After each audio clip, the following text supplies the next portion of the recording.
اللہ رب العزت کا تعارف وَأَنَّهُ هُوَ رَبُّ الشِّعْرَىٰ، اور بے شک وہ اللہ وہ رب ہے شعرا ستارے کا۔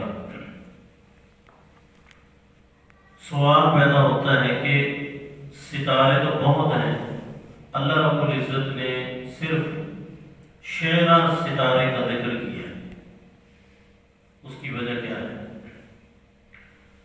عرب کے بہت سارے قبائل اس ستارے کی پوجا پاٹ کرتے تھے،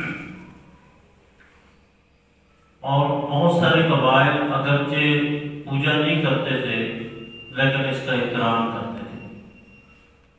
اللہ رب العزت نے اس کا ذکر کر کے سمجھایا کہ عبادت پرستش شعرا کی نہیں ہونی چاہیے، بلکہ جو اس کا رب ہے اس کی ہونی چاہیے، جس نے اس کو بنایا ہے اس کی عبادت ہونی چاہیے۔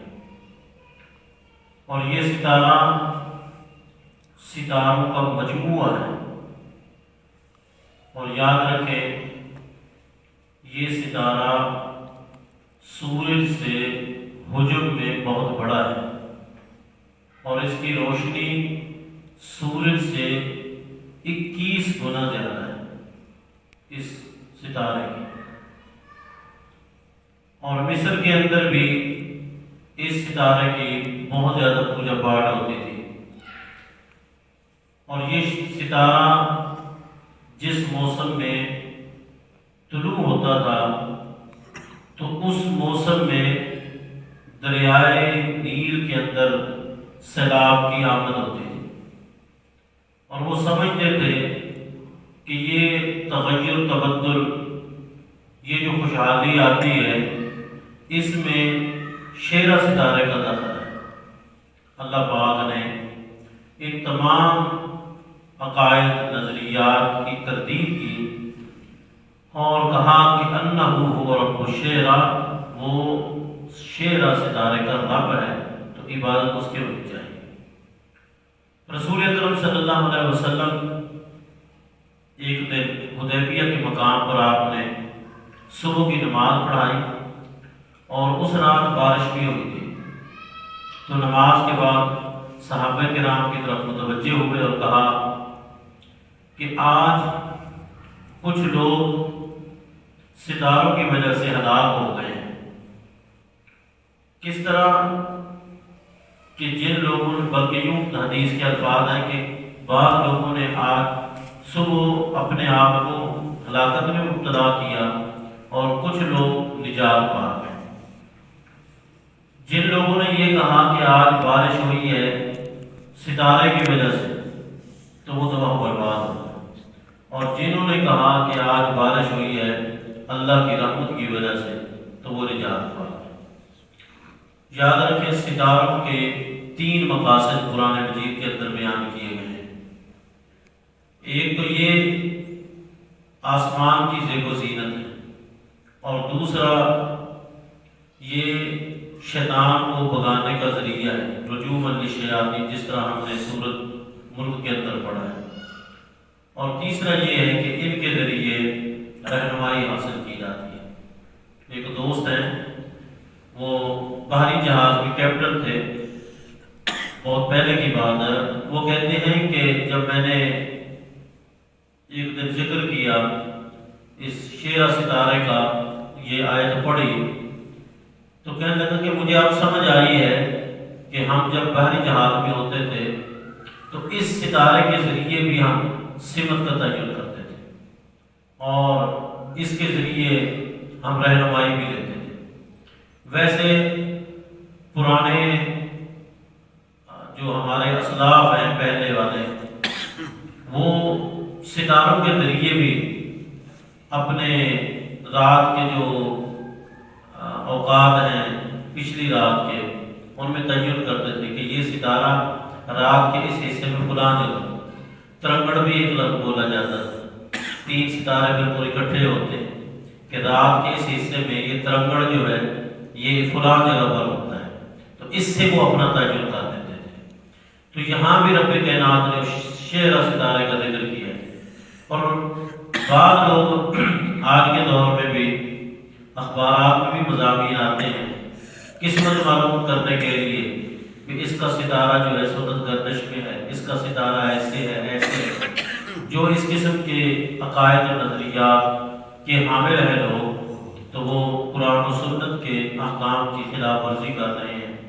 کسی بھی ستارے میں کسی قسم کا کوئی عمل دخل نہیں، اس میں کوئی شک نہیں کہ اللہ پاک نے سورج کو، چاند کو، ستاروں کو موسم کی تبدیلی کا ایک ذریعہ بنایا ہے، لیکن ان کے اندر ذاتی طور پر کچھ بھی نہیں ہے، جو کچھ ہے وہ اللہ کی طرف سے ہے۔ اس لیے عبادت کس کی ہونی چاہیے؟ اللہ کی ہونی چاہیے۔ وَأَنَّهُ رَبُّ الشِّعْرَىٰ، وہ اللہ جو ہے وہ شعرا کا بھی کیا ہے، رب ہے۔ وَأَنَّهُ أَهْلَكَ عَادًا الْأُولَىٰ، اور بے شک اسی اللہ نے ہلاک کیا پہلی عاد کو۔ بعد میں بھی عاد کی جو نسل چلی ہے تو آگے والے جو لوگ آئے ہیں ان کو عاد ثانیہ بھی کہتے ہیں، تو اس کے مقابلے میں جو پہلے تھے ان کو عاد اولیٰ کہتے تھے۔ وَأَنَّهُ أَهْلَكَ عَادًا الْأُولَىٰ، اور بے شک ہلاک کیا اس اللہ نے پہلی عاد کو۔ وَثَمُودَ فَمَا أَبْقَىٰ، اور قوم سمود کو بھی فما أَبْقَىٰ، پر کچھ باقی نہیں چھوڑا۔ وَقَوْمَ نُوحٍ مِّن قَبْلُ، اور قوم نوح کو بھی اس سے پہلے، یعنی عاد اور سمود سے پہلے قوم نوح کو بھی تباہ و برباد کیا۔ انہم کانوا ہم اظلم واطغیٰ، یہ جتنے بھی لوگ تھے یہ سارے کے سارے یہ بہت بڑے ظالم تھے، واطغیٰ اور سرکش تھے۔ والمؤتفقۃ اہوا، اور الٹی ہوئی بستیاں، الٹائی ہوئی بستیاں، اونھی گرنے والی بستیاں، اہوا جن کو گرایا، جن کو اٹھا کر پھینکا، جن کو گرا دیا۔ اس سے مراد ہے لوط علیہ السلام کی بستی، جس بستی کو رب کائنات نے زمین سے اٹھایا، فضا میں لے جا کر اوندا کر کے نیچے گرا کے اوپر پتھروں کی بارش کی۔ والمؤتفقۃ اہوا، اور ان کی اندر جو سب سے بڑی خرابی تھی وہ تھی لواطت، وہ لواطت کا ارتکاب کرتے تھے۔ اور یہ وہ جرم ہے کہ اس سے پہلے جتنی بھی اقوام آئی ہیں، جتنی بھی امتیں آئی ہیں، ان کے اندر اور گناہ تھے لیکن یہ گناہ نہیں تھا۔ والمؤتفقۃ اہوا، اور یاد رکھیں ایک غیر شادی شدہ ہے، اس سے زنا ہو جاتا ہے، بدکاری ہو جاتی ہے، غلط کام ہو جاتا ہے، تو اسلام نے سزا ضرور رکھی ہے، لیکن یہ ساتھ حکم ہے کہ اس کو جان سے نہیں ختم کرنا، اس کو 100 کوڑے مارنے ہیں، لیکن اگر کوڑے مارتے ہوئے وہ بندہ ختم ہو گیا تو اس کی دیر دینی پڑے گی، کیونکہ اس نے کام اگرچہ غلط کیا ہے لیکن خلاف فطرت نہیں کیا۔ جو شخص لواطت کرتا ہے تو رسول اللہ کا فرمان ہے اگر فریقین کی رضامندی ہے، فاعل کی بھی مفعول کی بھی، تو حکم ہے اقتلوا الفاعل والمفعول، دونوں کو قتل کر دو، ان کو زمین کے اوپر زندہ رہنے کا حق نہیں ہے کیونکہ انہوں نے خلاف فطرت کام کیا۔ اور یاد رکھیں جتنی بھی مخلوقات ہیں، درندے ہیں، پرندے ہیں، چرندے ہیں، اللہ پاک نے یہ نسل کو بڑھانے کا ایک نظام رکھا ہے، لیکن کوئی بھی خلاف فطرت کام نہیں کرتا۔ جو محل رب کائنات نے بنایا ہے اسی محل کو استعمال کرتے ہیں۔ یہ اشرف المخلوقات انسان ہے جس کے اندر یہ خرابی ہے، اسی لیے رب کائنات نے اس بستی کو تباہ و برباد کر دیا اور ان کا نام و نشان مٹا دیا۔ والمؤتفقۃ اہوا، اور الٹائی ہوئی بستیاں جن کو اللہ نے اٹھا کر پھینکا۔ فغشاها ما غشا، پھر ڈھانپ لیا اس کو جس نے بھی ڈھانپ لیا، مطلب کہ پھر اس کے اوپر پتھروں کی بارش آئی اور اس کے اوپر اللہ کا کیا آیا، عذاب آیا۔ فَبِأَيِّ آلَاءِ رَبِّكَ تَتَمَارَىٰ، تم اپنے رب کی کن کن نعمتوں میں شک کرو گے۔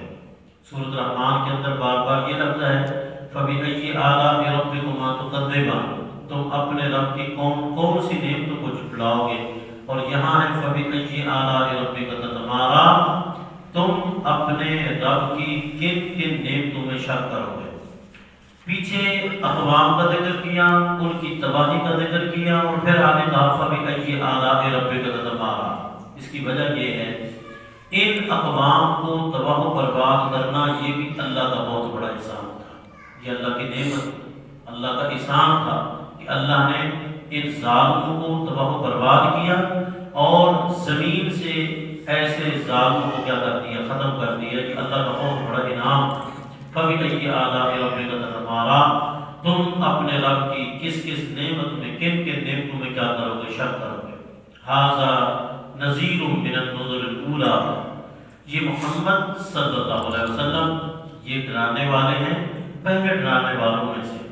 جس طرح آدم علیہ السلام سے لے کر محمد صلی اللہ علیہ وسلم تک 1,24,000 کم و بیش انبیاء آئے اور ہر نبی نے اپنی امت کو ڈرایا، تو رسول اللہ صلی اللہ علیہ وسلم بھی اس آخری امت کو ڈرانے والے ہیں۔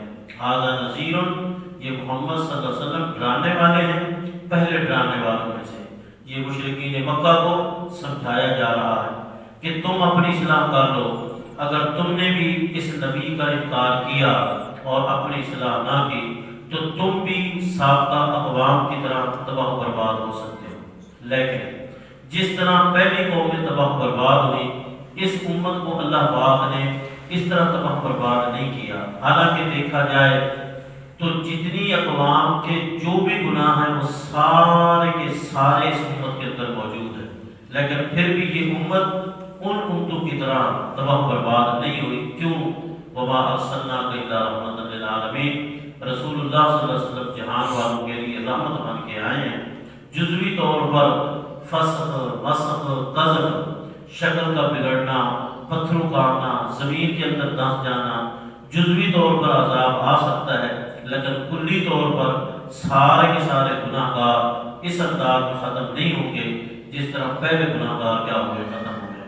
فَبِأَيِّ آلَاءِ رَبِّكَ تَتَمَارَىٰ، ھذا نذیر من النذر الاولیٰ، یہ محمد صلی اللہ علیہ وسلم بھی پہلے ڈرانے والوں کی طرح بھی ڈرانے والے ہیں۔ آزفۃ الآزفہ، قریب آ گئی ہے، قریب آنے والی، اور وہ ہے قیامت۔ دن بدن قیامت قریب ہو رہی ہے، اور ہماری قیامت اس وقت ہی قائم ہو جائے گی جب ہماری موت آئے گی۔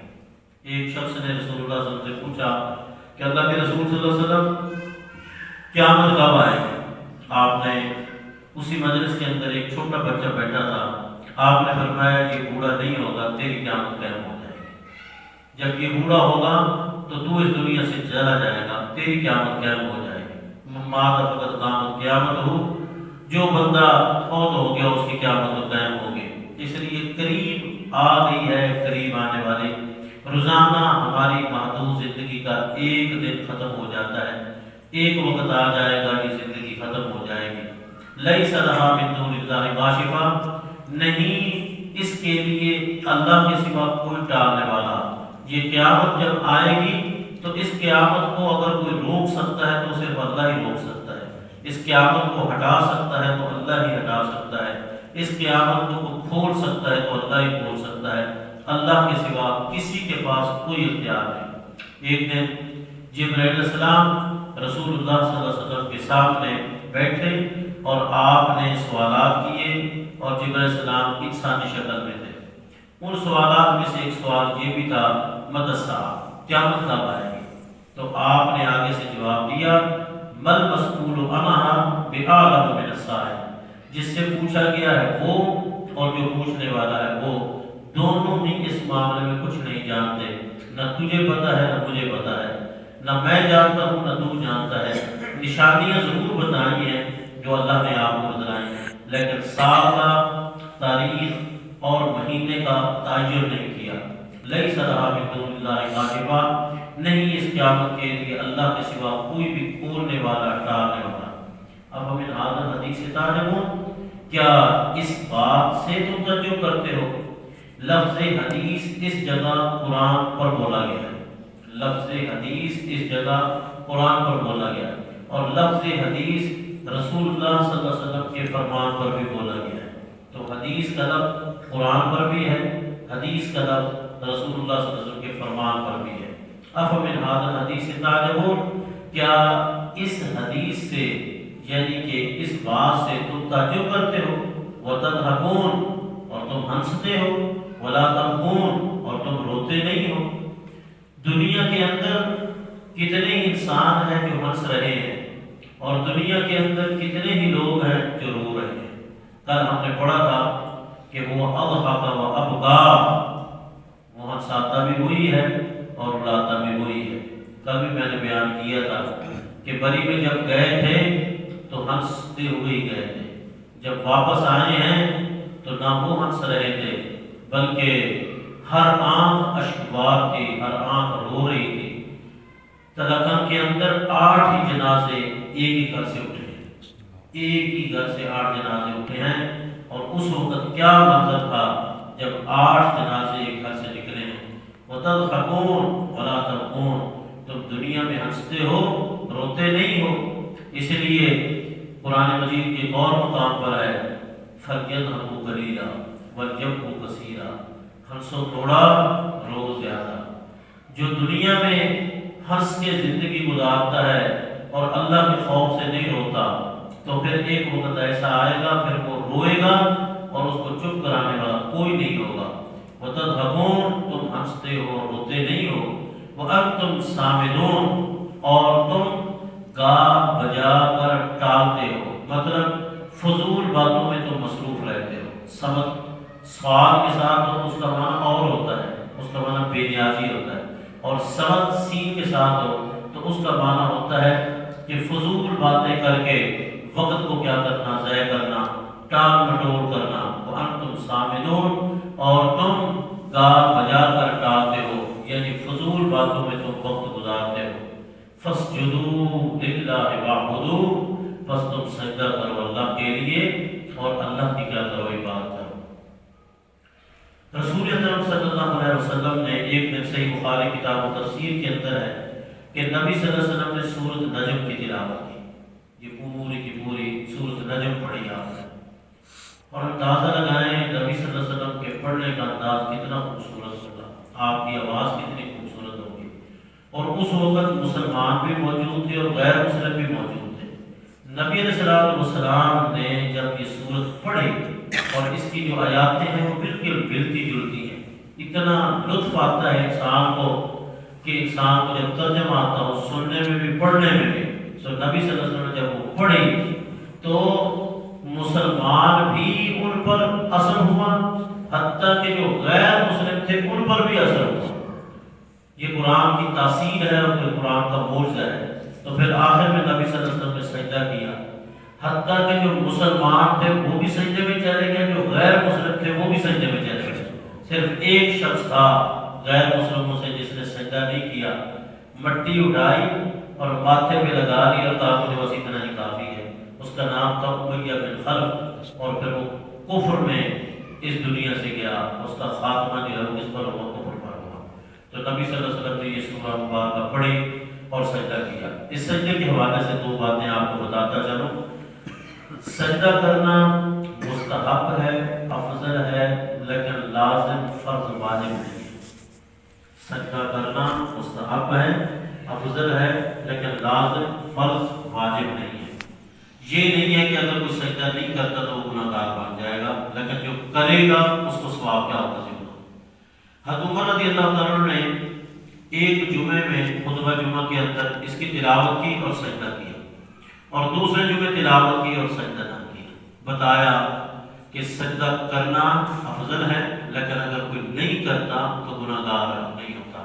اس لیے ہم نے اب پڑھا ہے اگر ہم کر لیں گے تو بھی صحیح ہے، اگر ہم نہیں کرتے تو ہم گناہ گار نہیں ہیں۔ اور یاد رکھیں سجدے کی جو دعا ہے وہ سبحان ربی الاعلیٰ نہیں ہے، جو سجدہ تلاوت کی دعا ہے وہ ہے سجد وجہی للذی خلقہ وصورہ وشق سمعہ وبصرہ بحولہ وقوتہ تبارک اللہ احسن الخالقین۔ اس دعا کو ہمیں یاد کرنا چاہیے۔ وَأَنَّهُ هُوَ رَبُّ الشِّعْرَىٰ وَأَنَّهُ أَهْلَكَ عَادًا الْأُولَىٰ وَثَمُودَ فَمَا أَبْقَىٰ وَقَوْمَ نُوحٍ مِّن قَبْلُ إِنَّهُمْ كَانُوا هُمْ أَظْلَمَ وَأَطْغَىٰ وَالْمُؤْتَفِكَةَ أَهْوَىٰ فَغَشَّاهَا مَا غَشَّىٰ فَبِأَيِّ آلَاءِ رَبِّكَ تَتَمَارَىٰ هَٰذَا نَذِيرٌ مِّنَ النُّذُرِ الْأُولَىٰ أَزِفَتِ الْآزِفَةُ لَيْسَ لَهَا مِن دُونِ اللَّهِ كَاشِفَةٌ أَفَمِنْ